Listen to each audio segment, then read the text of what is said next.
I'm Gavin.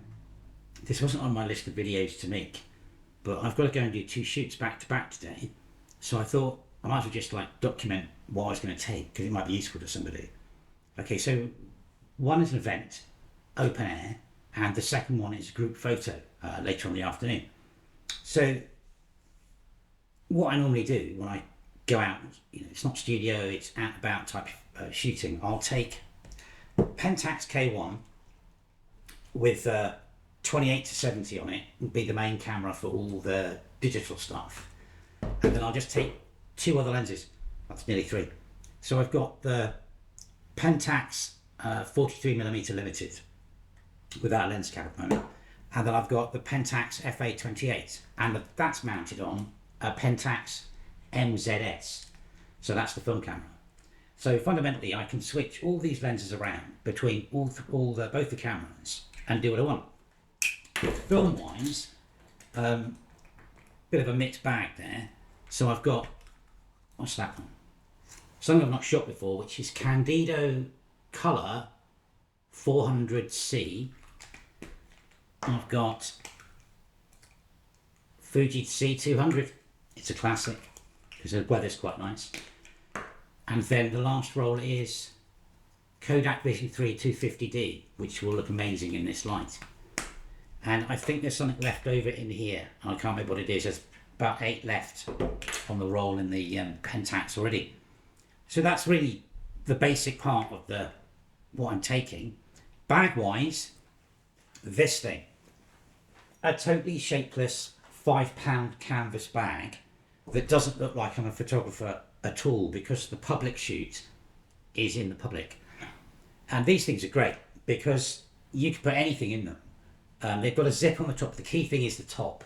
With these bags, you need to be able to get in and out really quick. It does have a zip, so you can zip it up as you're moving around. Loads of pockets, so you can chuck stuff in. I'll also take, obviously, spare battery for that, spare batteries for this, and that's fundamentally it. It's like, I don't like carrying masses of equipment. I've got 3 lenses, and those focal lengths are duplicated on the zoom.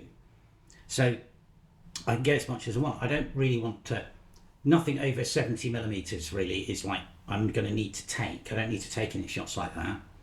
With the K1, I'll do the following settings. I'll put it into what's called TAV mode, and I'll lock it at, because this is one of those pretend ingenue zoom type things.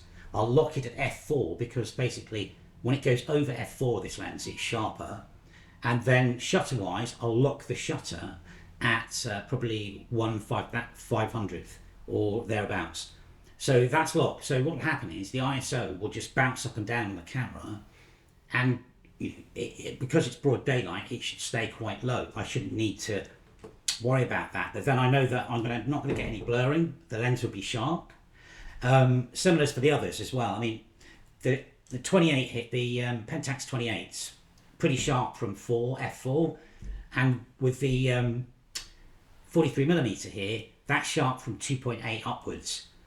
So when I do that, I'll just, if I do put that in the front of the K1, I'll just knock the setting down on this thing to f2.8, and that's really it. I mean, whenever you go out, it's always a sort of like a dilemma as to what to take. But when I have to shoot properly for people, I'm forced, because I have to take a Pentax camera because my main shooting camera is a K1.